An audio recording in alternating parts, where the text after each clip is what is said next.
One of the top questions I receive is, Bri, I'm a such and such safety specialist, safety coordinator, safety manager. What exactly should I be responsible for? But here's the thing. Whatever your title is doesn't matter. Titles are actually a construct, and letting your title determine your value is backwards. So let's dive deeper into this. Hey there, safety friends. Welcome to the Safety Geek podcast. I'm Bri Sargent, CSP and 20-year safety professional. After spending years training safety leaders across the globe for a large corporation and creating safety programs from the ground up over and over again, I am now sharing my processes and strategies with you. At the Safety Geek, you will learn how to manage an effective safety program that increases your management support and employee engagement, all the while helping you elevate your position and move up in your career. If you're ready to step into the role of a safety influencer and leader, you're in the right place. Let's get to it. Hello, my safety friends. How are you today? Now, before I get into today's episode, I just want to do a little hurricane talk because I know that you know that I'm in Florida. So what happened this week with the hurricane was devastating. And here's the thing, I've lived in Florida since '89, so over 30 years, and I've been exposed to many, many hurricanes. And we kind of know the path that they're going to take. We know how unpredictable they are, but the news just kind of makes them, oh, this is going to be so terrible all the time. It's this crying wolf thing almost, right? Where they are always this is going to be awful and awful and awful. And then when it hits, it's nothing. So when this was coming, that's kind of how I was thinking. I was this is going to be bad. Hopefully it slows down before it hits the coast. I personally really thought that it was going to hit more towards the panhandle. I remember sitting on a plane on Saturday telling the person next to me who was going to vacation at Disney that, hey, you got nothing to worry about. It's going to hit the panhandle. And it literally turned. And then I even said to her, I was well, you're so far inland, even with Disney, that if it does hit the Tampa area, you should still be okay because you're so far inland. And now I just feel awful. It's every so often the world needs to remind us that, awful things happen and awful things can happen. And we always should keep our guard up. And I just feel terrible for the people in those areas. I know that they will recover because we Floridians are resilient and we have been through lots of hurricanes and lots of recoveries, and our building codes have improved and all of those things. So I think it's terrible. I know as of last count, there was 80 deaths and it's just awful.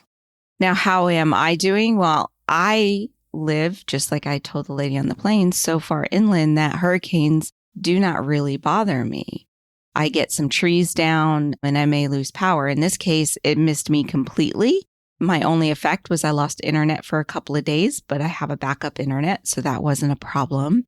But what was surprising to me was that my daughter, who just moved to Orlando, her entire neighborhood flooded. Now she's okay. She was home with me and her apartment is okay and her parking garage is okay. So she didn't have any negative effects from it. But what it was this reminder of is that even when you're as far inland as Orlando, which was extremely far inland for this storm, you could still get devastating effects. As of last night, there was still standing water in most of the parking lots and apartment buildings around where she lives. So it just kind of reminded me, I know where I personally live is a flooding area. And we've had so much rain lately. I think that the water just doesn't know where to go. Everything is already soaked up. So maybe that's why there's all this standing water everywhere. But it put me in my place. Let me just say that. So Ian, I heard the message and you put me in my place. But just so you guys know, if you were wondering, I'm perfectly fine. I lost internet for a few days and that was okay. And things could have been much worse. And my thoughts are just with all those people down south. Okay. So on to our topic today. What I want to talk about is something that is often misunderstood, and that is job titles. Sometimes these are seen as like a fixed thing that should be consistent across all companies and all organizations. You know, if you are a safety director at one location, it should mean the same thing if you're a safety director at another location. That is not true. And I think that the confusion comes from the fact that many people work their way up into safety, and they're not coming into safety with a business or an HR background.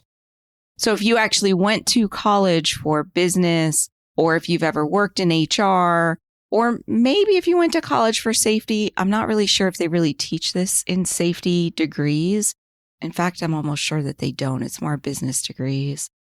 But if you went to college for business, you kind of understand some of the background of job titles. And especially if you've ever worked in HR, because I know like some safety managers come from an HR background as well, where safety was part of their job and then they switched and just made it their full-time job.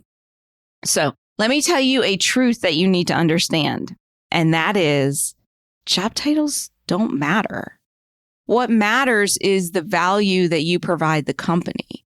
So the only time that your job title actually matters is when there are these corporate or business rules attached to that job title that give you extra benefits. And even then, I've seen them kind of go back on what those benefits should be. And I'll explain that in a little bit. But like I've actually seen a company say, well, if you're a director, let's say, you get these benefits, but then they make safety a director and then they don't get those benefits. So the job title doesn't matter because the business or the company or the corporation can do whatever they want when it comes to job titles. So let's talk about where they come from. And why I say job titles are a construct is that they are 100% made up. Literally, like I have been in rooms with corporate officers where they are literally asking, what do we call this role? And then everybody just kind of brainstorms ideas. So they always start with a job description. This is why your job description matters so much, of exactly what they want the job to do. And then they go, okay, what do we call this role?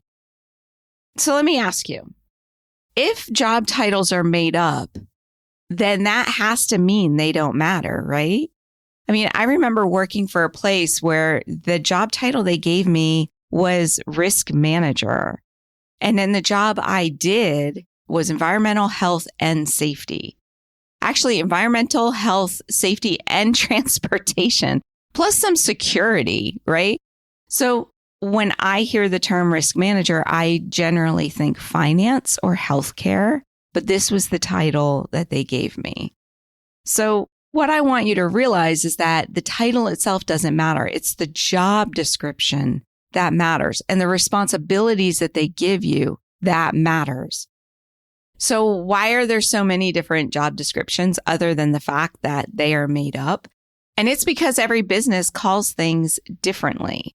Some people call it environmental health and safety. Some people call it environmental occupational health and safety. That's a new one I've seen recently. I've seen safety and health officer. I've seen health and safety officer. I have seen specialist, coordinator, manager, supervisor, director, VP, right? Every business calls things a different name, and different leaders come from different backgrounds. So that way they have their own verbiage for the role. And I will never forget, I was applying for jobs and I saw this job for a WHS. And WHS is the shorthand that I've always used for warehouse. And so I'm looking at it and the job title is WHS supervisor. And I'm like, oh, they need a warehouse supervisor. And I cannot remember what the W stood for in that title, but it probably took me several times of seeing this. And I was like, why is this coming up when I'm searching for safety director roles? And it took me a moment. And then one time I was so curious, I just clicked on it and I realized, oh, it's a safety position. So companies just come up with their own titles and their own verbiage. Now, another reason why you might see this is that I've also seen companies change their titles to sidestep their benefits as well as regulations. So directors not getting the director stock options. I've actually seen that. And I've also seen them change titles so that way they're not forced to rehire laid off workers. So in our labor laws, if you get laid off for a job, they cannot rehire for that same job without offering it to you first. So instead, they just change the job and say, oh, no, it's a new job. So that way I don't have to offer it to the laid off workers. So a little sneaky, but I've definitely seen lots and lots of companies do that. Now, another thing that I've seen is that companies will purposely give a lower job title. So they may give the title of specialist, but then give the responsibilities that are similar to a manager's role. And this allows them to lower the salary based on the statistics for a specialist role. So basically, they would be paying a lower salary because when you go to salary.com or Glassdoor, or you look at the Bureau of Labor statistics and all of that, it's a lower salary, where a manager's role is a much higher salary, as is a director's role if you do those same job searches. So they say, oh, well, let's call it a WHS, which I still can't remember what that stood for. And that way you can give it this lower salary. So I do want to caution you against that. Like if you feel like this is what your company is doing and that they're using your job title to limit your salary or benefits, that's an issue. I personally like to work for ethical companies, and that is an unethical practice and a warning sign. So for example, a grocery store recently changed hands. So it was owned by one group and now it's owned by another group. And the new management team at this grocery store, and I know this because I know some workers there, have reduced the hours so that way when it comes time to do insurance renewals, there's going to be a whole group of people that they don't have to provide health insurance for. And the way health insurance works for those who have never had an HR background is that you have to work an average of so many hours a week. I believe it is over 29 hours a week on average. And then if the company offers health insurance benefits, they have to offer it to you. So back in my hotel management days, and I had to actually purchase health insurance for my employees, we also had the rule that like 75% had to participate in the health insurance plan, which is why companies end up offering it at a lower cost. So that way they get more people to sign up. That if you don't get like a certain percentage to actually sign up or say that they're not even eligible because they have plans elsewhere, then you can't offer health insurance or you can't get that group health insurance benefit. So what this grocery store was doing was basically saying this large group of people aren't even eligible for health insurance because they don't work over 29 hours a week. And at first you might think, well, that's their choice, right? They're an employer and it's the labor issue. Maybe there isn't enough work to provide these people more than 29 hours a week. But unfortunately, a memo was accidentally released that said, do not allow people to work over 29 hours. We don't want to have to provide health insurance. So stuff like that signals that they just don't care about their staff. And instead of sitting there fighting them on that, just go like, okay, it's time to move on. Let me find a better company to work for, or accept the fact that you're working for, a company that doesn't care about their employees or uses unethical practices. So what I want you to get out of today's episode is that I don't want you to let your job title guide your work because of all of these things, because it is made up, because companies do whatever they're used to and whatever their verbiage is, because they might have unethical practices, or maybe they're trying to sidestep some rules. I don't want your job title to be the guide for what your work is. Because I've seen people in the specialist role try to stay in their lane, right? They go, oh, I'm just a specialist. I'm only going to do what a specialist should do, which is where I think those questions that people ask me come from. And I feel like this attitude is an attempt to show the man that they get what they pay for. But it never works out in the safety specialist's favor or coordinator, whatever the position is. It never works out in your favor. You're never showing the man. All you are is hurting yourself. And there is a book by Cal Newport, and I'll link it in the show notes, called Be So Good That They Can't Ignore You. And this is what I want you to do instead. Instead of like complaining that, hey, they're not paying me enough, my job title is not enough. That's on you. You accepted it. If you don't like it, then start looking elsewhere. Don't quit your job until you have another one, but start looking elsewhere if you're not happy about that aspect of it. Or take on the attitude of, I'm going to be so good that they can't ignore it. And I'm going to prove my worth so that way I can negotiate a raise or a promotion. Because if you're staying in your lane, all you are is demonstrating to them that you're not a leader and that you are the type of person that only does what you're told. And this is okay if that's what you want to do. If you have no aspirations to move up or move over or make more money and you're really happy at what you're doing, like I used to say, I'm going to retire one day and become a receptionist because I love doing all the receptionist duties and that way I don't have to take on responsibility. That's okay. If that's where you are in your career, that's okay. But if you're doing this because you want to prove a point to them, it's going to backfire on you. So instead, prove to them your worth and your value. And likely, regardless of your job title, you have the same goals and responsibilities that somebody in a higher job title has, especially if you're a team of one. So what I want you to think about yourself, if you're a team of one, right, and you have a job title of safety manager, specialist, or coordinator, and you are the only one doing safety, you are the chief safety officer, my friend.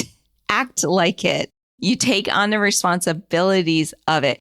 Don't let the fact that your title is not chief safety officer hold you back. And always go a little bit outside of your job description. Push yourself and learn how to do the tasks and to make the points and speak the way that you should outside of your job description. This is how you grow as a leader, stretching yourself and working those leadership muscles. So I remember my boss telling me one time that something I was doing and asking was none of my business or not my job when I stepped out of my lane. And what this did, instead of knocking me down, which is what I believe she was trying to do, it forced me to improve my argument of why I should be involved. It allowed me to demonstrate my worth. And leadership will always recognize when you're going above and beyond and when you are putting the organization first. Even if they don't recognize it with a better title or salary, you are still a better leader for it, which makes you more marketable in the job market, right? It makes it so that way you can get that next role and step up the ladder if that's what you wanted to do. Now, I know what you're wondering, what I think the various job titles in safety should be. And of course, I definitely have my opinions because I'm an opinionated person. But that's just it. It's my opinion. It's probably made up in my head as well, just from my experiences. And it matters to the same extent as those leaders who were brainstorming a title when they were hiring their next safety leader. Your job title doesn't matter. So stop getting stuck on what your job title is and instead take responsibility and consistently strive to be better than they expect you to be. Alrighty, my safety friend. I will talk to you next week and you have an amazing day.